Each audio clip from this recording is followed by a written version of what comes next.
खुलुमबाय hello everyone once again welcome back to the channel दिनैनि गोदान भिडिअ नोंथांमोन बयखौबो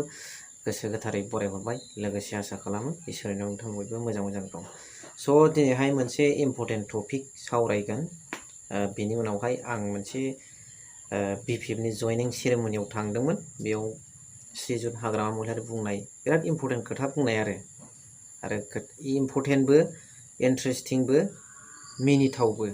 खोथाया आरो लासिं सिं जाथावबो बे खोथाखौ नोंथांमोननो आङो दसे उनाव होगोन बिनि सिगां फंनैसो खोथाखौ सावरायनि जोङो माबादि लिडारखौ लुबैयो जोंनि पाब्लिकफोरनि थाखाय सानहरग्रा पाब्लिकफोरनि फारसे बेसेबां अननाय मोजां मोननाय दं बेहा आरो बैबादि सुबुंखौ दिनैनि समाव नायनो गोनां जाबाय साननो गोनां जाबाय आरो बिजिरनो गोनां जाबाय जे जाय सुबुङा सियार पावार गाद्दि मोनखांनायनि उनाव बिथाङा जों पाब्लिकफोरखौ नागारो नामा दिनैनि समा बेखौसो थिनो मानोना थार गोसोनि साननाय हनाय माबादि पाब्लिकनि फारसे बै दैदेनगिरिया खामानि मावो बेखौ पावार मोनखांनायनि उनावसो सियार मोनखांनायनि उनावसो सिनायनो हायो बेनिखायनो जोंनि गेजेराव पाब्लिकनि फारसे खामानि मावग्रा दैदेनगिरिखौ नांगौ ओरैबादि जे मोनसे पलिटिकेल पार्टिया मोनसे पलिटिकेल पार्टिखौ इनसाल्ट खालामलायबाय थानानै बुंलायबाय थानानैल' रायजोफ्रा गोजोना आरो नैबेबो मोनसे खोथाया सियर जे जोंनि गेजेरावहाय समस्याफोरखौ समाधान खालामलांबाय थानायावबो जोंनि जौगानाया 100% जाजोबा समाधान खालामनानै माखासे सम थाङो मायो नांगौ प्रब्लेम्सफोरखौ समाधान खालामनायाथ' नांखाथारगौ रायजो राजाफोरनि प्रब्लेम्सफोरखौ बेवहाय माखासे सम थाङो माखासे खामानि थाबथायो बेयावबो 100% जाजोबा एसे एभेलेबेलेन्स थालाङो डेभेलपमेन्टआ बेनिफ्राय ओरैबायदि पेकेजफोर दङ बा ओरैबायदि पाब्लिकफोरनि थाखाय माखासे स्किम बा पाब्लिकफोरनि थाखायनो पाब्लिक वार्क्सफोर दङ जायनि गेजेराव खुनु प्रब्लेमबो गैया जेबो समस्या गैया बेखौ लाबोनानै रायजोफोरनो होफैनानै मावनानै होयोबानो बेफोरबायदि स्किमफोरखौ पेकेजफोरखौ बा रायजोनि माखासे डेभेलप जाथाव खामानि हारिनि बा मोनसे ओनसोलनि हादरनि बा बिटिसिनि बा बड'लेण्डनि बेफोरबादिखौ लाबोनानै रायजोनि थाखायनो लाबोनानै होफैयोबा बाव बांसिन डेभेलप फैयो जाय बुस्थुआव खुनु थाबथा थुबथा गैया पाब्लिकफोरनि थाखायनोखा बेफोरबायदि बुस्थुखौ लाबोनानै मावफैयोब्ला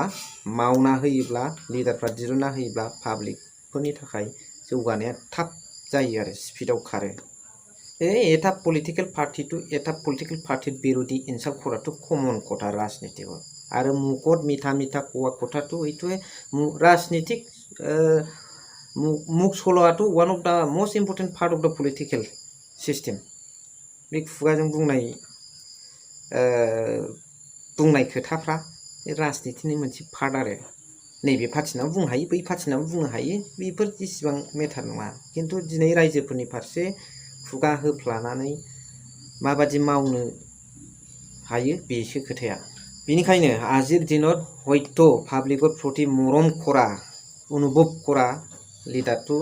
আজিৰ দিনত বিচাৰিব লাগিব চুজ কৰি ল'ব লাগিব নহ'লে আমাৰ আহি থকা দিনত আমি আন্দা কানুন হ'বলৈ গৈ আছে সেইকাৰণে কনसियास হ'ব লাগে পাব্লিক বিলাকে दा बेजों लोगोसे नैबे जे बिटिआर नि माखासे दैदेनगिरिफ्रा जे माखासे करापसननि गोदान फर्मुला बाहायदों बेखौ आगुनि चिफ हाग्रामा महिलारि सार बिथाङा माखासे खोथा बुंलांनाय दङ जे मा रोखोमै गोदान फर्मुलायै बिटिआर गभर्नमेन्टनि माखासे दैदेनगिरिफ्रा करापसन बाहायदों निउ मडेल अफ करापसन बा निउ मेथड अफ करापसन बेखौ नोंथांमोना नैबे ভিডিঅ'नि गेजेरजों नायलांदों আমাৰ বিপিএফ দলটো ভাল পাই পেলাই যোগদান কৰিছে আমি ওয়েলকাম কৰিছোঁ আৰু মই যেটো দেখিবলৈ পাইছে দতমা ব্লক হিচাপে আগতকৈ বেছি শক্তিবান হৈ গ'ল খুব ভাল এটো সিম্পটমটো আৰু আগন্তুক 2024 যেটো MP নিৰ্বাচন হ'ব ইয়াত দতমা সমষ্টি হিচাপে মানে যথেষ্ট ভোট দিব পাৰিব আৰু উইনাৰ হ'ব দতমা ব্লক হিচাপে তো মুঠতে UPPL বুলি পাৰ্টি থাকিব না নাই BTCত এইটো আমাৰ সন্দেহ আছে আৰু প্ৰমোদ বড়ো ডাঙৰীয়াই যে মিছলীয়া এইটো প্ৰমাণ হ'ল প্ৰমোদ বড়োৱে যিমান যি কথা কৈছে একো কাম কৰা নাই এই আজি জইনিঙৰ যিটো চেহেৰা তাতে প্ৰমাণ হয় দেই স্যার আপোনালোকে বিভিন্ন হস্পিটেল বনাইছে কিন্তু আজিলৈকে সিহঁতে ডক্টৰ দিব পৰা নাই কি ক'ব ইহঁতে কেনেকৈ ডক্টৰ দিব পাৰিব ষ্টেট গভৰ্ণমেণ্টৰ লগত আলোচনা কৰিব লাগিব যিমান হস্পিটেল আমাৰ দিনততো এনেকুৱা খালী নাছিল প্ৰত্যেক হস্পিটেল চলি আছিল কিন্তু ইহঁতে আজি অকল হস্পিটেল নহয় স্কুল কলেজতো চাওক বিৰাট প্ৰব্লেম অকল হস্পিটেল নহয় এগ্ৰিকালচাৰ ছাইডতো বিৰাট প্ৰব্লেম হৈ আছে খেতিয়কসকলে মুঠতে আপোনালোকে শুনিবলৈ পাইছে প্ৰমোদ বড়োৱে কেনেকুৱা পইচা খায় আমাৰ ৰবিৰাম নাৰ্জাৰী ডাঙৰীয়াই কৈছে যে BTC ছেক্ৰেটাৰীৰ ভিতৰত যদি গাড়ী চলাই থকা দেখিছে এই গাড়ীৰ ভিতৰত পইচা দিয়া মানুহ আৰু লোৱা মানুহ থাকে ইয়াত মেচিন দি হিচাপ কৰি থাকে মানুহবিলাক ভাবিব এইটো ড্ৰাইভিং মানে শিকাই আছে নেকি এনেকুৱা কিন্তু ড্ৰাইভিং নহয় ইয়াত পইচা দিয়া মানুহ থাকে আৰু লোৱা মানুহ থাকে